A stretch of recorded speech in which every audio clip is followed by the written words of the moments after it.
with Pratt on this particular issue?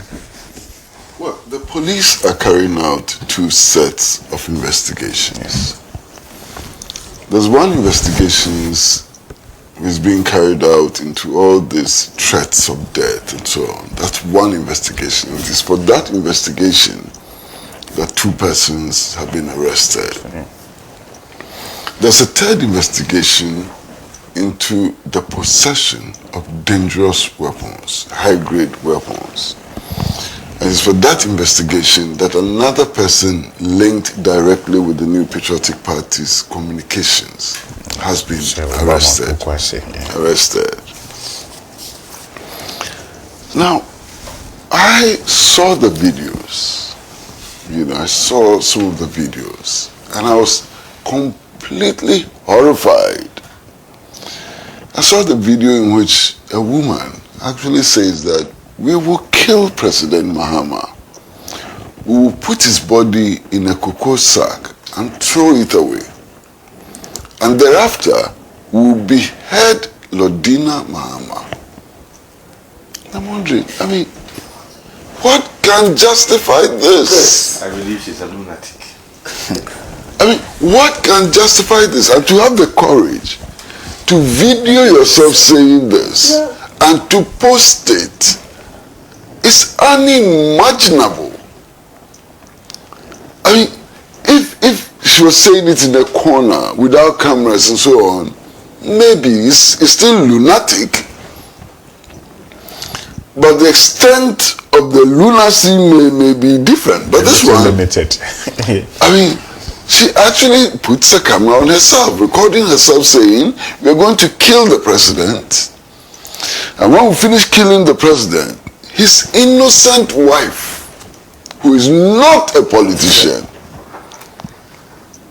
will be beheaded. My goodness. What is this? And some people tolerate this. Yesterday I heard somebody, a very senior member of the New Patriotic Party, actually calling on the police to release them, to have mercy on them. What mercy? People who are ready to kill the president, behead his wife, mercy on them? I don't understand. Look, everywhere in this world, this would be a grave offense for which punishment will be exacted. Everywhere in the world. To the full. Everywhere in the world. Unbelievable. When does this degeneration begin? Now the police is also saying that the weapons they have retrieved are many. And they are saying that they are very high-grade weapons, unlicensed. Where did the weapons come from? Why are people allegedly active in politics keeping these weapons, and for what? So I like to commend the Ghana Police Service. Sometimes it's difficult to find an opportunity to commend the Ghana Police Service. But this time, I think that they deserve tons of commendation for the two actions that they have taken. We need to have a certain level of safety in our country.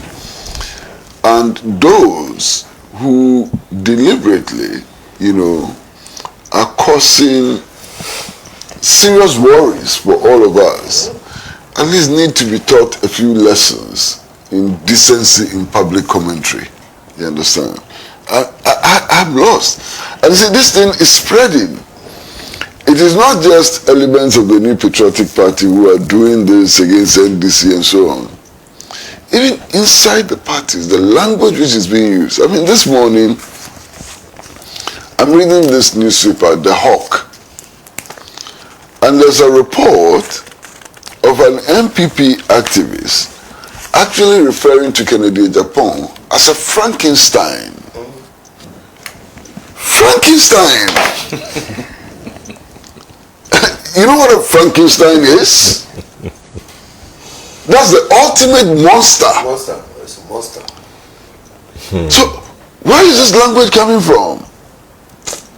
I mean, you may disagree with Kennedy Japan, you may disagree with his style, you may disagree with his language, you may disagree with his tempo and so on. But to call him a Frankenstein, my goodness, Frankenstein. So this is the language. And you see, the people who employ this language are people who are incapacitated. They cannot discuss issues like how to extend healthcare to all of our population. They sometimes do not have any ideas about how to stabilize the national economy and so on.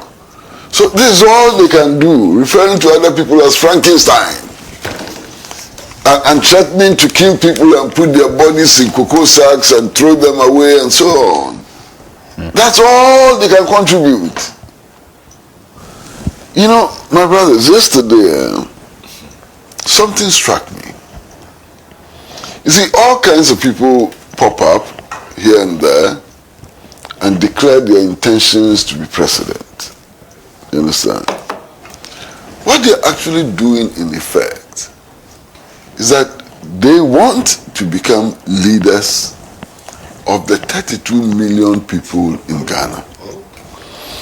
So they want to lead Professor Akila Akpasoya. They want to be leaders of Atabrichum. They want to be leaders of Pamaboko. They want to be leaders of Asantehene. They want to lead these people. I mean, they want to be leaders of the Secretary General of the TUC. They want to lead them.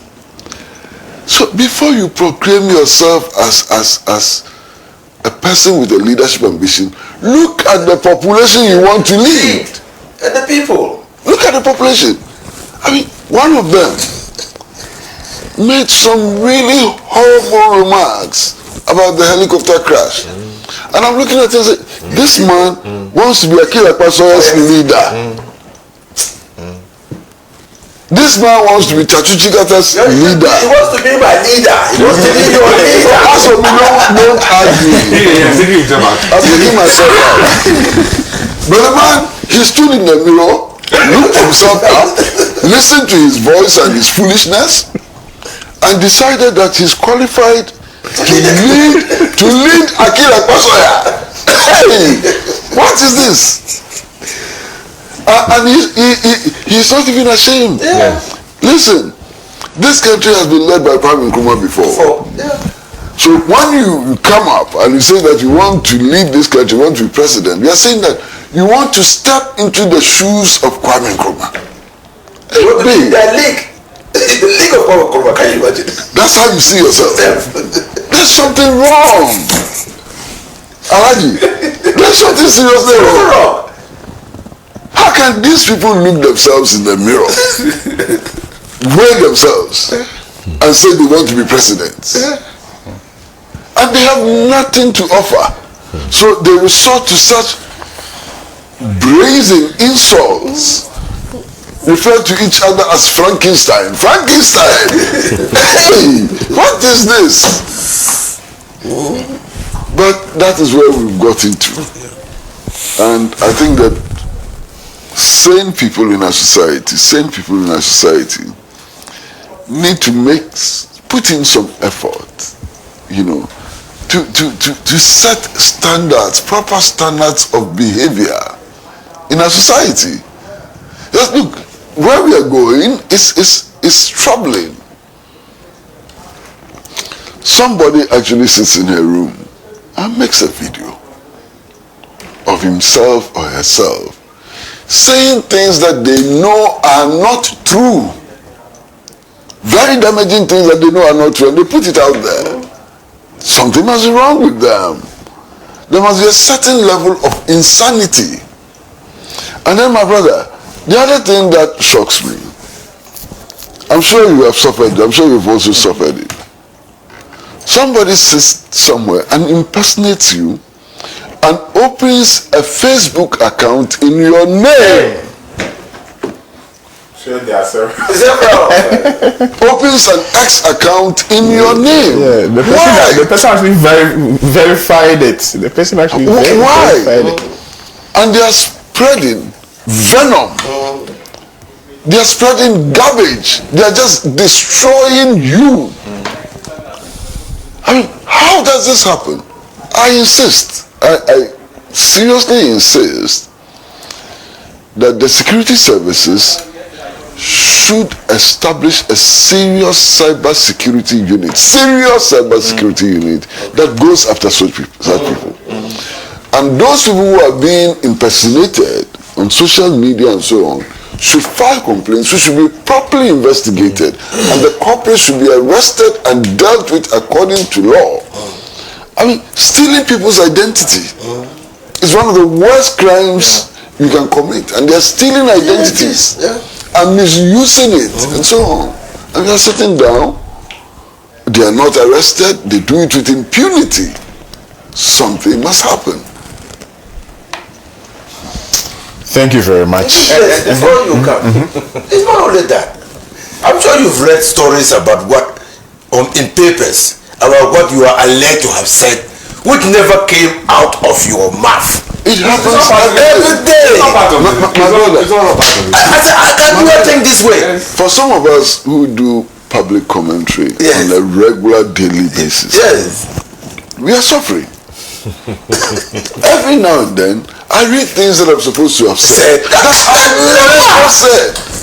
Is it that the people who are reporting don't understand what I've said? Some people say they are bloggers. I mean, they like to attract traffic to their pages and so on. And they completely distort what you say. Sensational. You know, completely. So all those people must come under the watch of the National Cyber Security Unit of the National Investigation Bureau. Yes. Yes.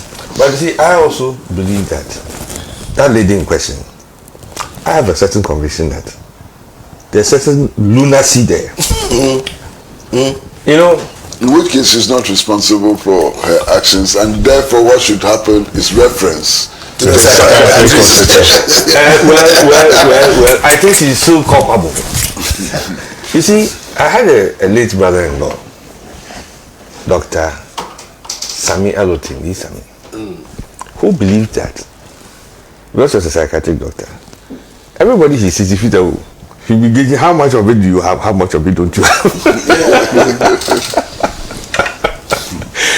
And you know, when he sees something, he said, today I can see yours as Gampa. No, but on a serious note, I think this matter isn't something we should do with that. You see, the punishment that should be exacted should be such that it will leave no doubt in anybody's mind. There was somebody who did something similar as a media man. He went and used some very disparaging descriptions to the Omahini of Ugwa traditional area. I've heard that. Then after he had put it out there, went back quietly to go and beg and prostrate. Oh, after doing it publicly, you want to come quietly and beg? No. They're giving him a public punishment of a certain level of public disgrace, which he himself, and it to be, see, such things are lessons for people. Because if you come from there and you are subjected to that, then you know. You see. So for me, yes, I support this call for this police unit that will go into these things. And when they get hold of these people, exact appropriate punishment that will discourage anybody from imagining anything such foolish. Thank you. I'll do some more messages. This one here says, okay, Julie Belinda Aubry says, freedom of speech turns to abuse of hate and insult. Enough is enough. Jail them to serve as a lesson to everyone. All right, thank you very much. This one here says that, good morning, bless, I'm enjoying the show. Right, thank you very much. Abbas says, good morning, bless.